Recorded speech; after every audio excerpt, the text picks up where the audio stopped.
Serahkan Bapa dan yang berikut ini dalam pimpinanmu. Lawat kami, jadikan kami tanah yang subur yang mampu menerima benih firman-Mu.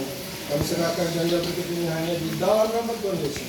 Yang percaya katakan amin. Ini kemudian bagi Tuhan kita. Haleluya. Shalom. Sehat semua? Haleluya. Baik saudara. Baik saudara, kita akan membuka firman Tuhan di dalam Lukas 9 ayat 23. Lukas 9 ayat 23. Kita akan membaca bersama-sama ya. 9 Lukas 9 ayat 23. Nah, saudara tunggu tekan amin.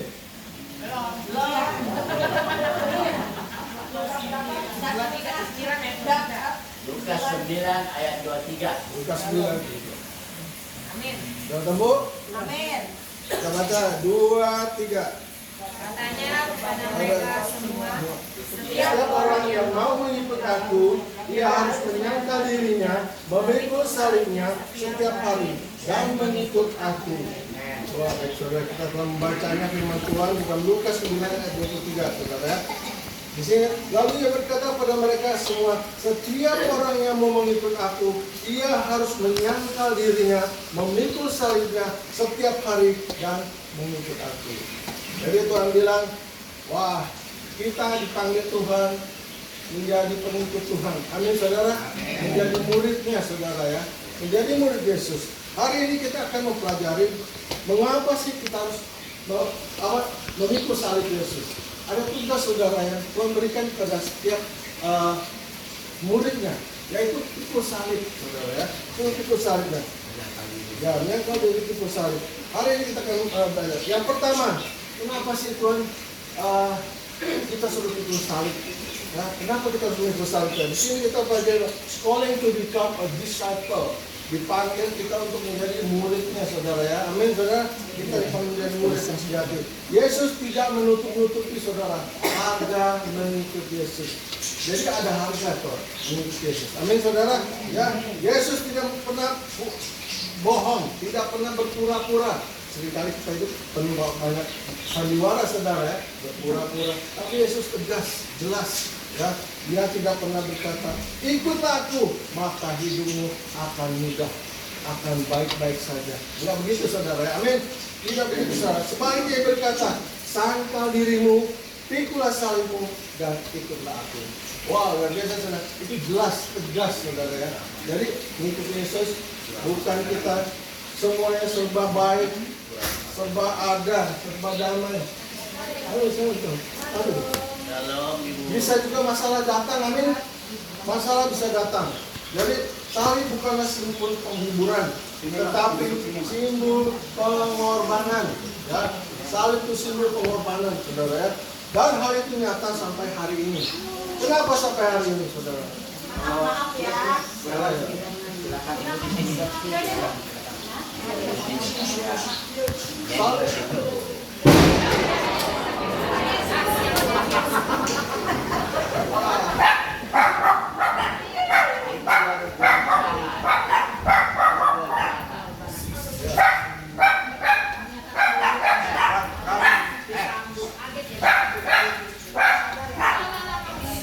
Baik saudara, salib bukanlah simbol penghiburan saudara. Salib adalah simbol pengorbanan, ya pengorbanan. Dan ini nyata sampai hari ini. Sampai hari ini nyata, saudara. Nyatanya apa saudara? Kita dibenci oleh dunia. Amin saudara. Kita membenci. Sampai kenapa? Lalu kita dipersulit untuk membangun gereja, kita dipersulit. Amin. Jadi memang itu pikul, salib yang harus kita pikul sampai hari ini. Ya, jadi janji Tuhan itu benar saudara. Kita tidak baik-baik saja saudara di dunia ini. Karena dunia bukan milik kita. Milik kita di mana? Di surga. Karena itu rumah kita. Di bumi ini rumah kita. Ya, luar biasa saudara janji Tuhan. Lalu yang kedua, what does it mean to bear the cross? Apa artinya sih kita mau pikul salib? Apa sih? Kenapa Tuhan kita harus pikul salib ya? Kenapa sih kita harus pikul salib? Apa syaratnya untuk pikul salib saudara? Yang pertama saudara, kita harus apa? Memikul salib dimulai dengan menyangkal diri ya. Menyangkal diri kita.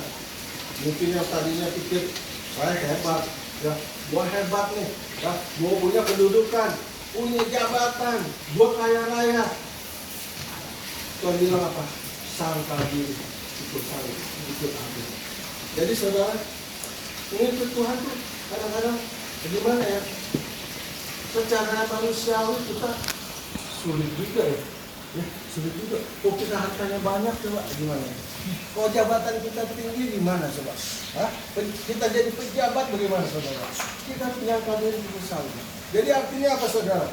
Melepaskan segala keinginan pribadi kita, ya, melepaskan segala ambisi ego duniawi itu harus dilepaskan, menggantikannya dengan ketaatan pada kehendak Tuhan, ya, taat pada kehendak Tuhan, ya.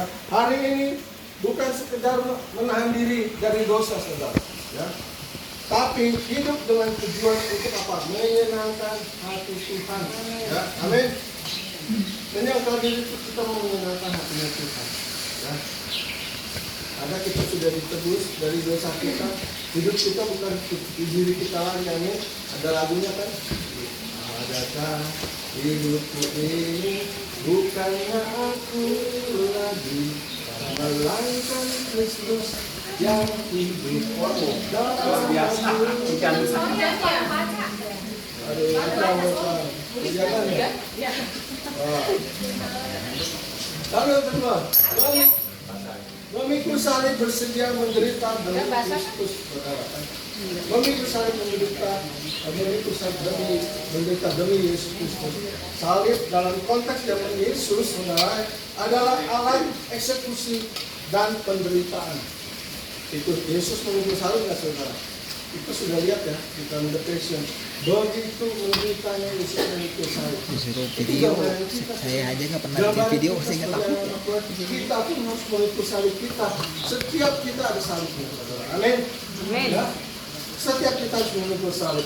Salib, maka memikul salib berarti bersedia menanggung penderitaan, hinaan, bahkan pengorbanan demi Kristus. Ya? Demi Kristus.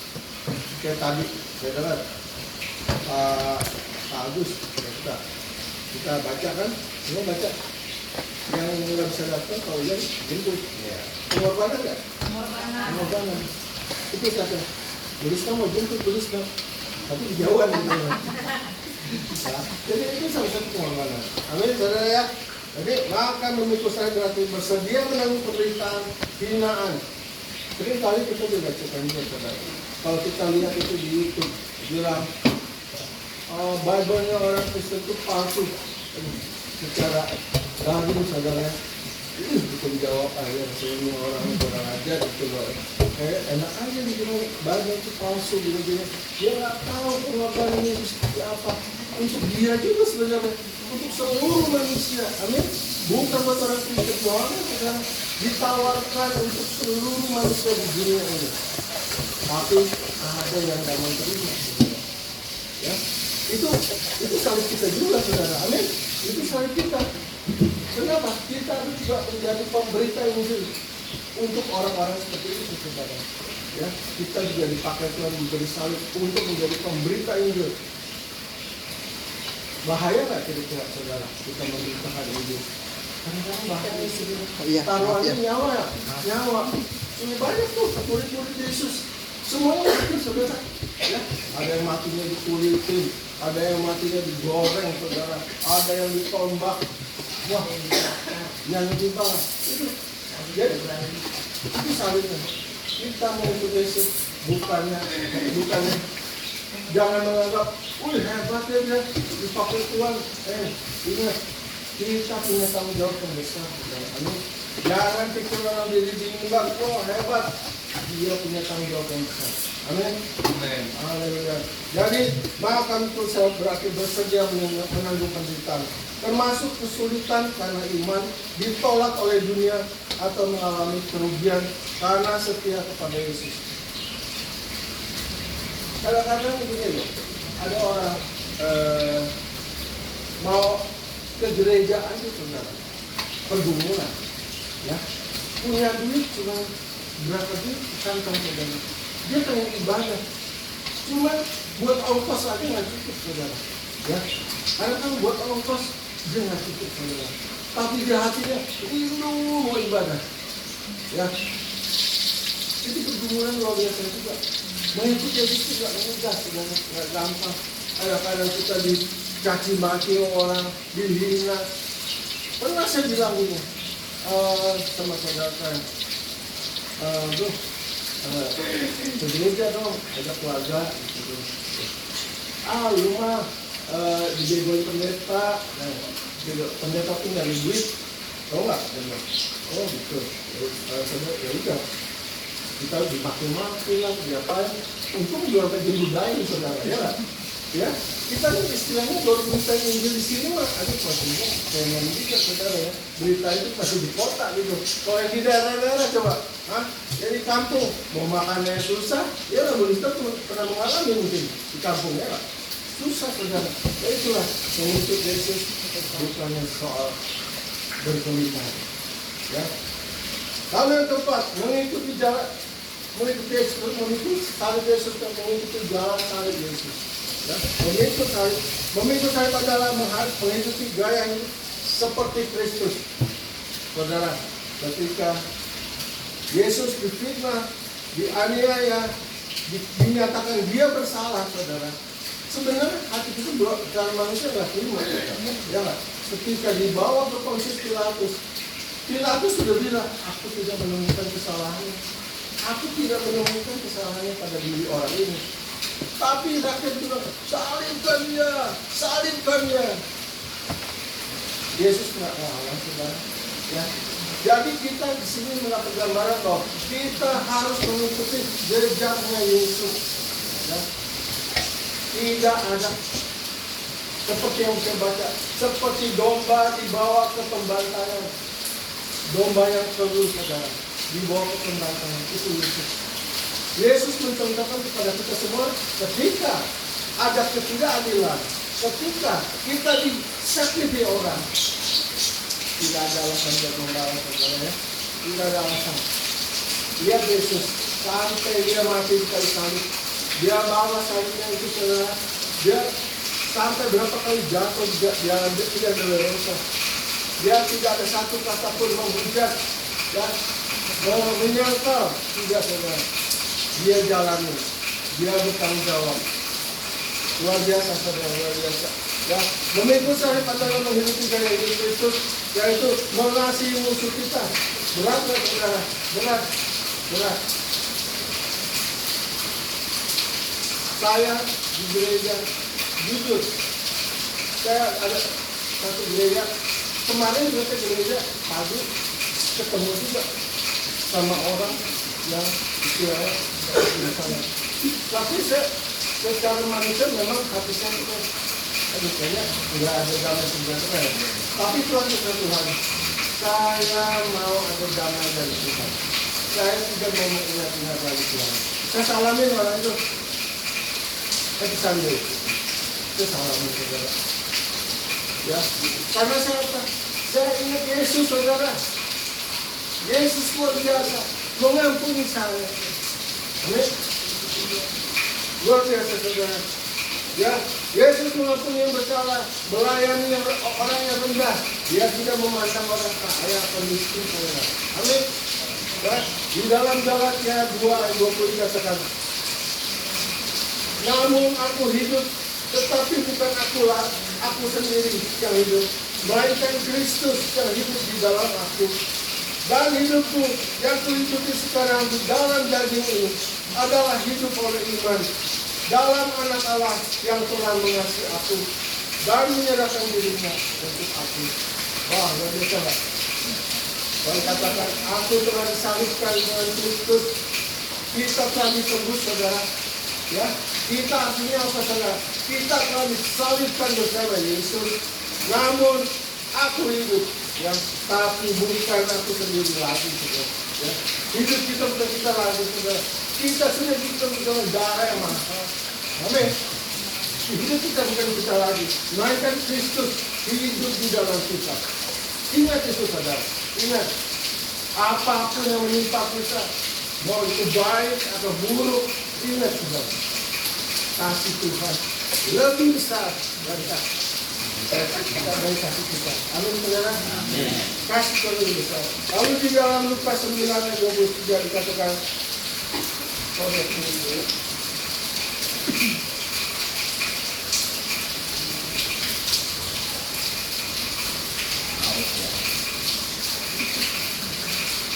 Lukas 9 ayat 23 dikatakan, katanya kepada mereka semua, setiap orang yang mau mengikut aku, dia harus menyangkal dirinya, memikul salibnya setiap hari. Setiap hari. Dan ikut aku. Wah, luar biasa nggak Tuhan? Sampai ditulis begini, saudara, Lukas menyatakan setiap hari. Artinya apa, saudara? Dia mengingatkan kita bahwa ingat, selalu ingat, setiap hari, pikul salib. Ya, ketika kita mau marah, kita mau membalas kejahatan orang, ingat Tuhan, setiap hari pikul salib. Yesus sudah mencontohkan, saudara. Amin, saudara. Dia sudah mencontohkan sampai dia jatuh di kayu salib.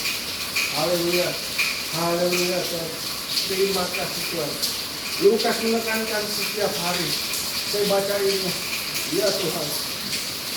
Kita kadang-kadang sebagai manusia bisa lupa, saudara. Bisa lupa. Kadang-kadang kalau disakiti orang, kita rasanya mau membalas. Tapi ingat, Tuhan bilang, sangkal diri pikul salib setiap hari. Itu yang ada pilihan. Setiap hari kita memilih untuk apa? Untuk mati bagi kesombongan kita, untuk dosa kita, untuk ambisi yang egois, saudara. Itu harus kita matikan. Kalau kita kadang-kadang kita lebih mementingkan diri kita dulu daripada orang lain. Karena kita lebih mementingkan ego kita, mendahului apa yang menjadi kebutuhan kita dulu daripada orang lain. Ya, saudara. Salib tidak dipaksakan kepada kita. Yesus tidak memaksakan, saudara. Itu adalah pilihan dan komitmen. Amin. Amin. Apakah Yesus memaksa kita, saudara? Itu satu ya, saudara. Dia hanya bilang, itu salib, itu aku, sangkal diri. Itu tawaran, saudara. Semua tergantung kita. Apakah kita mau memikulnya? Apa kita mau menjalani? Apa kita mau komitmen dengan komitmen itu, saudara? Amin.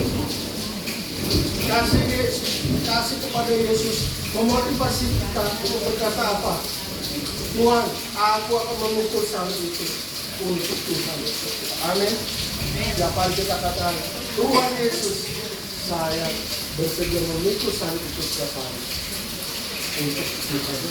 Lalu yang ketiga dikatakan, di sini ada prices and prices. Bedanya apa, saudara? Harga dan hadiah. Mengikut Yesus ada harga dan hadiah. Ya, ingat, saudara, ada harga dan hadiah.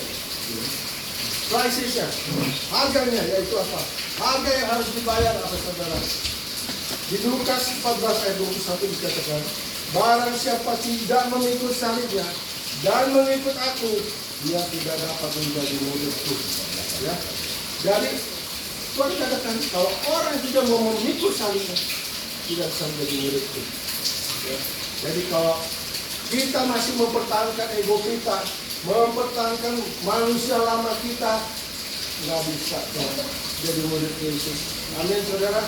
Ya, tidak bisa, saudara, menjadi murid Yesus. Lalu di dalam kenapa, saudara? Ini dapat mengorbankan popularitas kita, yang kenyamanan, impian pribadi, dan cita-cita kita. Kadang-kadang Tuhan di dalam Yesaya 55 ayat 8 dikatakan, sebab rancanganku bukanlah rancanganmu, dan jalanmu bukanlah jalanku. Demikianlah firman Tuhan. Seringkali kita punya cita-cita yang besar, saudara. Amin. Punya cita-cita yang dahsyat, tapi Tuhan katakan itu bukan rencana. Rencanaku beda. Ya. Kenapa? Ada orang dipanggil, udah sekolah tinggi-tinggi, udah S2, saudara. Tapi Tuhan panggil menjadi hamba Tuhan. Memang cita-cita dia luar biasa, tapi kata Tuhan, no, Itu bukan rencanaku, itu rencanamu. Tuhan panggil kita. Tuhan panggil kita semua yang ada di sini. Saya percaya, ya, Tuhan mau memakai kita menurut talentanya masing-masing. Amin. Menurut karunianya masing-masing. Dan memang tidak semua orang jadi pengkhotbah, tidak semua orang jadi singer, ya. Tapi pasti ada sesuatu yang Tuhan mau pakai. Amin. Ada sesuatu yang mau pakai. Ya. Jadi di dalam Markus 8 ayat 35 dikatakan, karena siapa yang mau menyelamatkan nyawanya, ia akan kehilangan nyawanya. Tapi barang siapa kehilangan nyawanya karena aku dan karena Injil, dia akan menyelamatkannya. Wah, luar biasa saudara.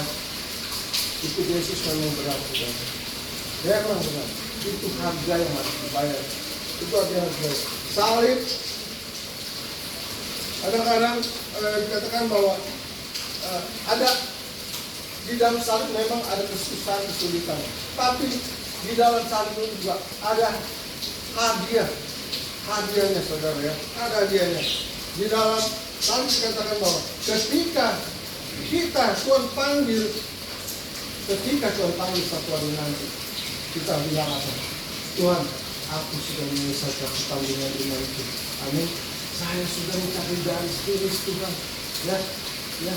Semua imanku aku jaga baik-baik sampai aku bertemu Tuhan Yesus. Amin, saudara. Itu kata-kata yang terakhir yang akan kita sampaikan kepada Tuhan ketika Tuhan panggil saudara dan saya. Amin. Lalu contoh di dalam Alkitab orang yang memikul salib sudah jelas yang pertama Yesus. Amin. Kita lihat Yesus begitu menderitanya memikul salib. Ya, kadang-kadang kalau kita bayangin, saya jadi orang Kristen setelah lahir baru, ini belum ada apa-apa itu penderitaan saya itu, ya, belum ada harganya yang saya bayar bagaimana gitu, belum, saudara, ya, belum ada, saya belum mengabdi begitu besar, belum, saudara. Saya juga masih belajar menguasai diri, ya. Kadang-kadang diri kita juga kuat, ego kita mau keluar, saudara. Tapi saya mau belajar, saya ingat Tuhan, ingatkan aku setiap hari itu, setiap hari. Yesus sendiri memikul salibnya demi keselamatan kita sampai mati di kayu salib.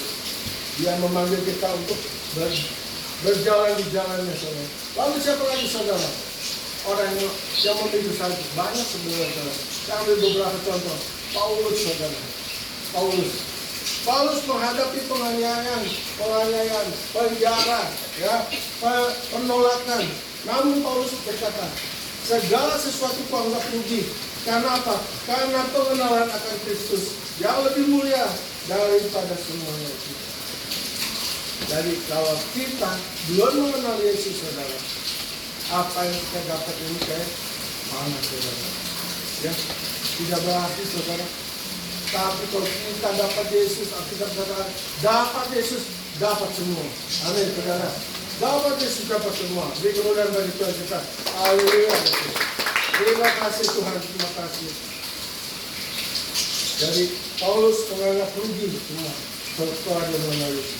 Lalu yang kelima, lalu apakah salib kita itu sekarang? Coba saudara renungkan. Kita masih salib saya itu apa sih? Ya, saya lagi menanggung salib itu apa? Coba renungkan, apa yang belum kita lakukan? Ya, salib kita mungkin adalah sulit mengampuni orang, ya. Sulit berdamai dengan orang, ya.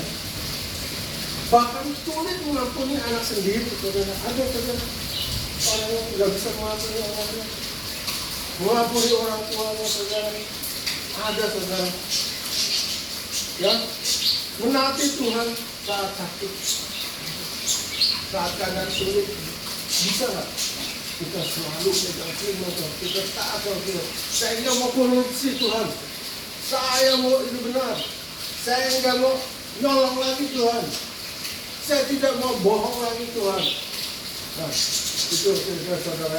Hidup bagi Yesus bahkan saat diejek orang, dihina orang, bisa kuatnya kita, saudara. Ya, ingat Yesus. Jadi, kenapa? Mengapa kita memikul salib? Karena Yesus sudah memikul salibnya untuk keselamatan kita semua. Amin. Ya, jadi 2 Timotius sekali lagi saya bacakan 2 Timotius 4 ayat 7 dikatakan, ini ayat yang benar-benar kayaknya menjadi pegangan buat kita semua. Aku telah mengakhiri pertandingan yang baik, aku telah mencapai garis akhir, dan aku telah memelihara iman. Wah, kata-kata ini luar biasa, saudara. Seringkali kita lihat ini di mana, saudara? Di rumah duka, ya. Di rumah duka kadang-kadang. Ya, di batu nisan, ya, di rumah duka. Sering ada firman ini, saudara. Jadi ketika kita baca firman itu, coba direnungkan, iya Tuhan, benar Tuhan, ya.